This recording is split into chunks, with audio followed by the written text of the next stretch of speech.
The gap between where you are and where you know you should be, it's not closing. You feel it. You've been here. And somewhere along this feeling, you've told yourself, oh, I'm just being patient. Oh, I'm building. Oh, the moment's coming. But if you're being completely honest, this moment keeps getting pushed. The plan that you have keeps getting refined, and the life that you imagine living keeps drifting further and further away from what you are actually living. I have a name for this pattern, and once you see it, you're going to recognize it in everything. It's called the lottery mentality, and it's the exact reason that this gap in your life still exists. Stay in, because naming it is only half of the problem. I'm going to show you exactly how to break it. If you don't know who I am, my name is Cole Gorham, and I'm the founder of The Architect Programs. I've made it my personal mission to educate, consult, and lead young men to an effective mind, sound mission, healthy marriage, and wealthy finances in the same way I achieve such things. Let's start. Here's the brutal truth. You are a reactive man, and not in a sense of an emotional way. You're reactive to the world around you and the events around you more than you shape them. It's not entirely your fault. You were trained this way. Whether it was in the classroom reacting to bells, schedules, assignments, or on the couch scrolling on social media, every app telling you what to click, view, or engage in next. You have been reacting to life, not shaping it, and no one has trained you out of this mentality. So you become a man who waits for motivation before he acts, a man who needs conditions to feel right before he takes a risk, and a man who reacts to life's problems more than he builds systems to prevent them. And this is not rare anymore. We've normalized it so much so that most men don't realize it's actually happening to them. In 2024 alone, between $350 and $400 billion were spent on advertising. The entire purpose of that machine is to keep you reactive, pulling you from craving to craving, click to click, notification to notification, until you are living a life with a script someone else wrote for you. And here's why it's so seductive. It satisfies your masculine urge to act. You did something. You conquered the craving. But at what cost? Your life. The idea you have in your head of the life you want to live someday, it's gone. You see, when you react to things, you're telling yourself you don't care about the outcome in the future so long as you feel safe and comfortable right now. So long as emotionally you feel tended to. And over time, the posture puts you in rooms you never chose, in a career you didn't design, in a life that sort of just happened. Reaction-based living is like a wanderer in a forest, trying to walk in a straight line, but also probably walking in a million different directions. He reacts to the tree in front of him, decides left or right in that moment. There's no certainty. It does not need to be this way. Lottery mentality is the quiet subconscious belief that one day, if you just sit and dream long enough, you'll have everything you ever wanted, and it will fall in your lap like a lottery winner. No initiative, no architecture, no design. It sounds absurd, but look around. Most men are living like this. They're 38 years old in a career they didn't choose. They just kept getting promoted in a direction that no one ever questioned. They're in relationships that feel more like obligation than covenant because they never stopped to decide what they were actually building. They're wandering around life, wondering why the life that they have is not what they imagined. You see, this is waiting disguised as patience. I've identified 3 symptoms that you need to be able to identify to shoot down lottery mentality. The first symptom, perpetual preparation. You're always ready to start. You've consumed the books, the podcasts, and the frameworks. You're still building a plan, but you haven't moved yet. There will always be one more thing for you to get in order before you move. This isn't diligence. This is a pattern keeping you stationary while convincing you you're being responsible. The man who is always preparing has turned preparation into a system for avoiding risk of being wrong. Every month you spend waiting to get ready is a month you could be spent building. The second symptom is outsourced decisions.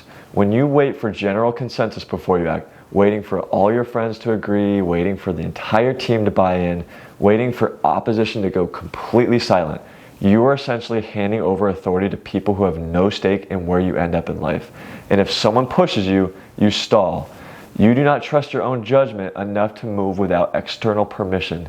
You've quietly handed the steering wheel to people who don't care about your life, and then you wonder why you never ended up going where you wanted to go.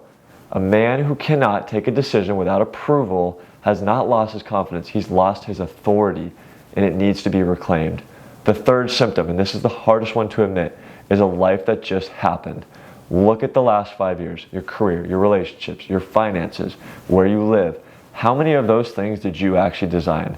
Or did they just accumulate? One opportunity said yes to, one situation responded to, one condition you waited on, until you woke up inside of a life you didn't choose, but you just started calling your own. When life just happens, we tend to get complacent and accept the mundane. Do you really want the mundane?